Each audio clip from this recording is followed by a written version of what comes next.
ধর্মকথা 365-এর আজকের পর্বে আপনাদের স্বাগত। তো গত পর্বে আমরা ঠিক কোথায় ছিলাম? হনুমান মাতা সীতার সাথে দেখা করেছেন আর রামের জন্য প্রমাণ হিসাবে পেয়েছেন তার চূড়ামণি। তিনি সীতাকে তখনই উদ্ধার করে নিয়ে যেতে চেয়েছিলেন, কিন্তু সীতা ধর্মকে সম্মান জানিয়ে সেই প্রস্তাব ফিরিয়ে দেন। আর এখন হনুমান লঙ্কা ছাড়ার আগে রাবণকে এমন একটা বার্তা দিতে চলেছেন যা গোটা লঙ্কার ভিত নাড়িয়ে দেবে। হনুমান যখন অশোক বাটিকা থেকে বেরিয়ে এলেন, তখন চারদিকে কেমন একটা অদ্ভুত নিস্তব্ধতা। সবকিছু শান্ত, কিন্তু এটা ছিল এক ভয়ঙ্কর ঝড়ের আগের সেই নিস্তব্ধতা। সীতাকে যারা ভয়ে দেখিয়েছিল, সেই রাক্ষসীদের শাস্তি দেওয়া আর রাবণের মনে ভয়ে ধরানোর জন্য তিনি মনে মনে একটা ভয়ঙ্কর সিদ্ধান্ত নিলেন। আর ঠিক তারপরেই সেই শান্ত পরিবেশটা এক মহাপ্রলয়ে বদলে গেল।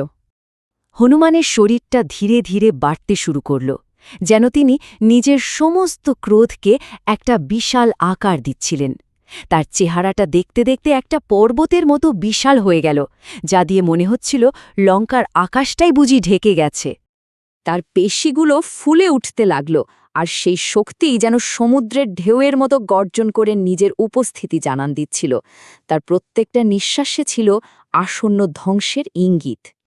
আর শেষ পর্যন্ত তিনি এমন এক রূপে এলেন যাকে থামানো প্রায় অসম্ভব। এক অপ্রতিরোধ্য শক্তি যেন ছাড়া পেল, যা লঙ্কার বিনাশের সূচনা করার জন্য একেবারে প্রস্তুত। আর তারপরেই এক প্রচণ্ড গর্জনের সাথে হনুমান ঝাঁপিয়ে পড়লেন। চোখের পলকে রাবণের সাধের অশোক বাটিকাটা একটা ধ্বংসস্তূপে পরিণত হল। বড় বড় গাছ উপড়ে গেল, ডালপালাগুলো ঝড়ের মুখে শুকনো পাতার মতো এদিক ওদিক উড়তে লাগল। চারদিক থেকে রক্ষীরা ছুটে তো এলো, কিন্তু ততক্ষণে অনেক দেরি হয়ে গেছে। হাজার হাজার রাক্ষস সেনা তাকে ঘিরে ধরল, কিন্তু হনুমান একদম ঝড়ের মতো অটল।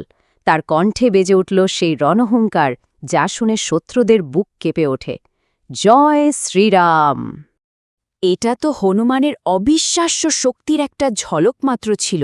তিনি বিশাল বিশাল গাছ উপড়ে নিয়ে সেগুলোকে অস্ত্রের মতো ঘোরাতে লাগলেন, আর তার এক এক আঘাতেই শত শত রাক্ষস সেনা মাটিতে মিশে যাচ্ছিল। তার পায়ের চাপে লঙ্কার মাটি পর্যন্ত থরথর করে কাঁপছিল। তিনি একাই রাবণের বিশাল সেনাবাহিনীকে ছিন্ন ভিন্ন করে দিলেন।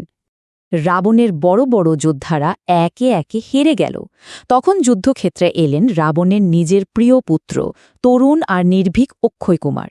কিন্তু হনুমানের ক্রোধের সামনে তার কোনো বীরত্বই টিকল না।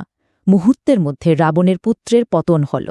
যুদ্ধ যখন আরও ভয়ঙ্কর হয়ে উঠছে, ঠিক তখনই রণক্ষেত্রে প্রবেশ করলেন ইন্দ্রজিৎ, রাবণের শ্রেষ্ঠ পুত্র আর লঙ্কার সবচেয়ে বড় যোদ্ধা। তিনি শুধু একজন যোদ্ধা ছিলেন না, ছিলেন একজন অসাধারণ রণকৌশলী। আর তার আসার সাথে সাথেই যুদ্ধের গতিপথটাই যেন পুরো বদলে গেল। পার্থক্যটা ছিল এখানেই। রাবণের অন্য যোদ্ধারা তো কিছু না ভেবেই হনুমানের ওপর ঝাঁপিয়ে পড়ছিল, কিন্তু ইন্দ্রজিৎ সেটা করলেন না। তিনি দূর থেকে হনুমানের শক্তি আর কৌশলটা বোঝার চেষ্টা করলেন।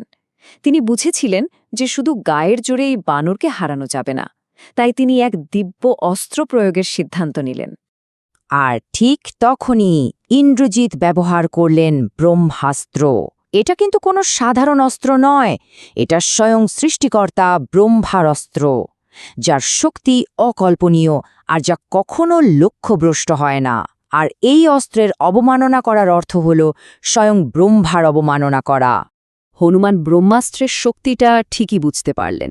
তিনি জানতেন এই অস্ত্রের বিরোধিতা করা মানে অধর্ম। তাই তিনি দিব্য অস্ত্রের প্রতি সম্মান জানিয়ে কোনো প্রতিরোধী করলেন না।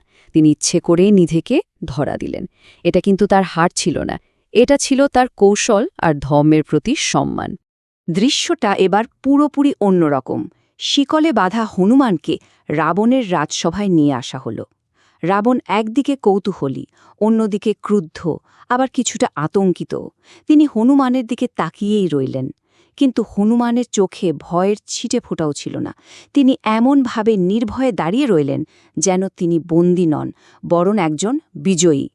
আর তারপর সেই শান্ত কিন্তু দৃঢ় কণ্ঠে তিনি তার বার্তা শোনালেন। এটা কোনো অনুরোধ ছিল না, ছিল এক চূড়ান্ত সতর্কবার্তা। আমি রামের দূত, সীতাকে ফিরিয়ে দিন, নয়তো ধ্বংসের মুখোমুখি হন। তার এই কথা শুনে গোটা রাজসভা যেন বজ্রপাতের মতো স্তব্ধ হয়ে গেল। এখন প্রশ্ন হল, রাবণ এই নির্ভীক দূতের কি শাস্তি দেবেন, আর হনুমানই বা কিভাবে সেই শাস্তিকে লঙ্কার ধ্বংসের কারণ বানিয়ে তুলবেন? এর উত্তর জানতে হলে আমাদের পরের পর্ব পর্যন্ত অপেক্ষা করতে হবে, কারণ এর পরেই আগুন জ্বলে উঠবে, আর সেই আগুনে পুড়বে গোটা লঙ্কা। ধর্মকথা ৩৬৫ প্রতিদিন শুনুন রামায়ণের এক নতুন অধ্যায়। মানব জীবনের ধর্ম, ন্যায়, ভালোবাসা ও ত্যাগের মহাকাব্য রামায়ণ এখন শুনুন এক নতুন ধারায়। ধর্মকথা 365 আপনাদের নিয়ে যাবে এক অনন্য যাত্রায়, যেখানে প্রতিদিন একটি করে নতুন পর্বে উন্মোচিত হবে এই অমর কাহিনীর রহস্য ও মহিমা। চলুন একসাথে শুরু করি এই পবিত্র যাত্রা, রাম, সীতা, লক্ষ্মণ ও হনুমানের চিরন্তন কাহিনীর পথে।